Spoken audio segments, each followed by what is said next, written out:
Biboy Bibo!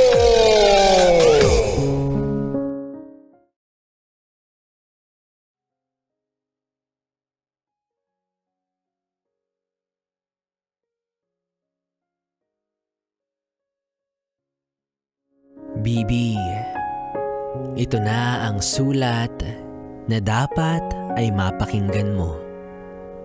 Kasi malay mo, para sa'yo pala to.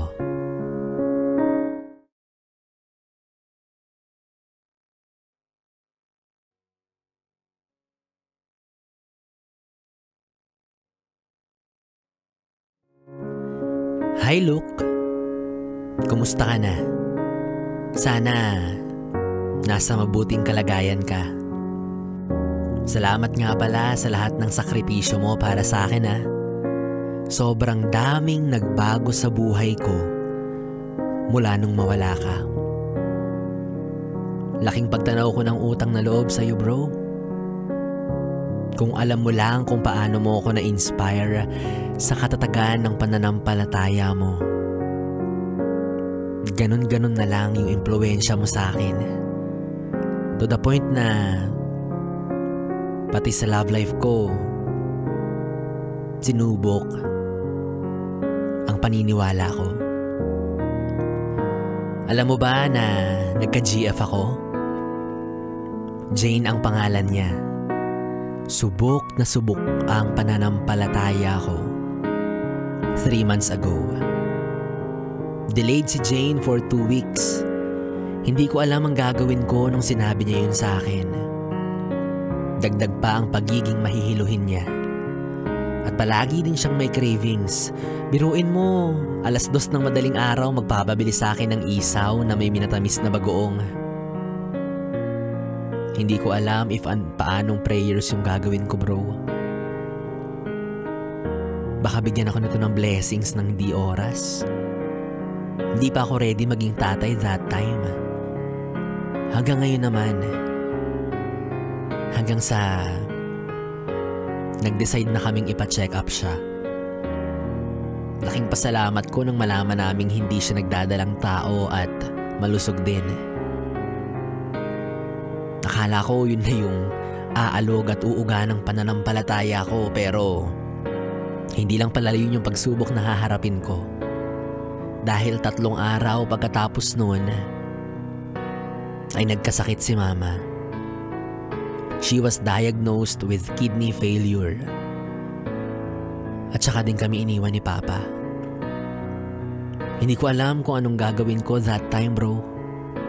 Sa sobrang apektado ng mga kapatid ko, hindi ko na sila halos makausap.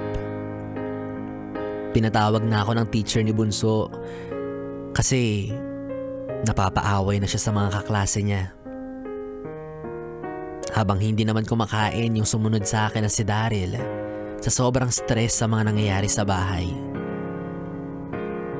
Sinubukan kong kausapin si Papa para humingi ng tulong at agapay.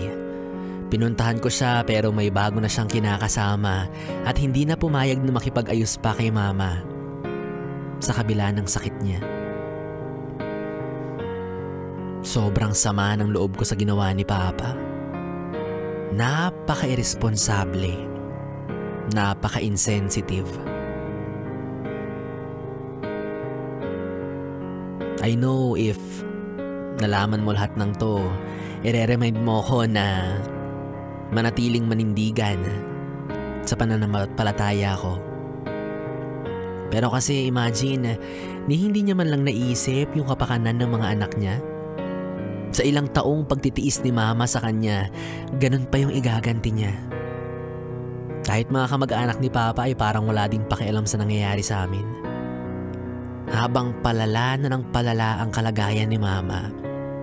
Kasi na-delay ang medications niya dahil ako na lang ang naghahanap buhay. Pero hindi pa rin yun sapat.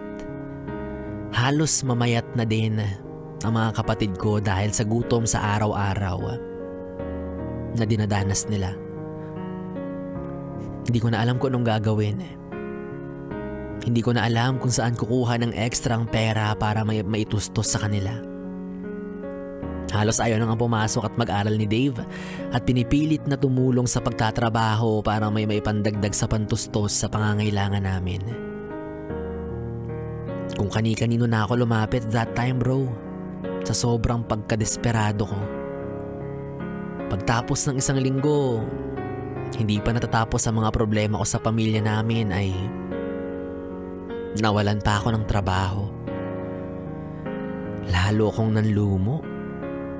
Parang pati ako ay mawawala na rin ng pag-asa.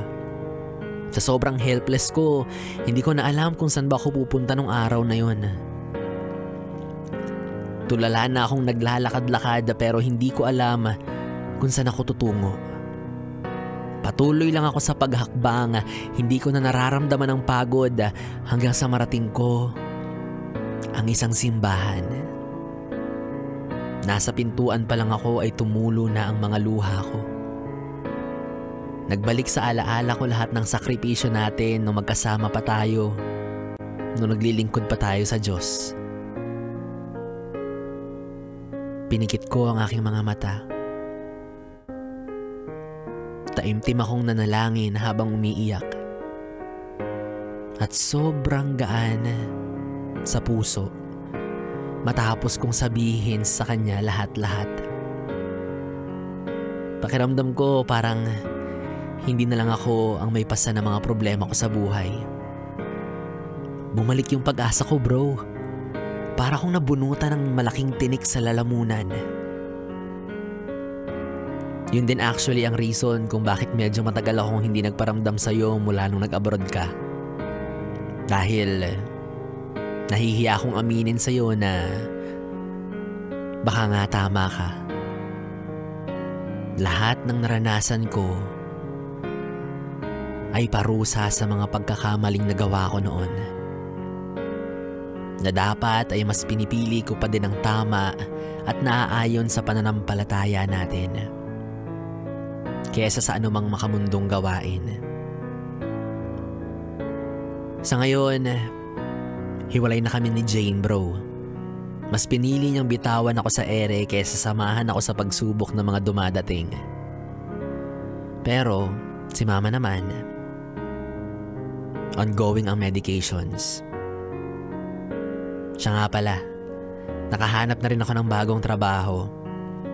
Pasensya na kung hindi ako nakinig sa'yo before pero sobrang grateful ako ngayon.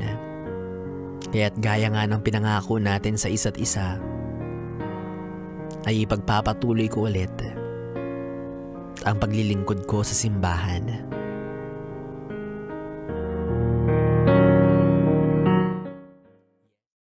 It's me, Troy.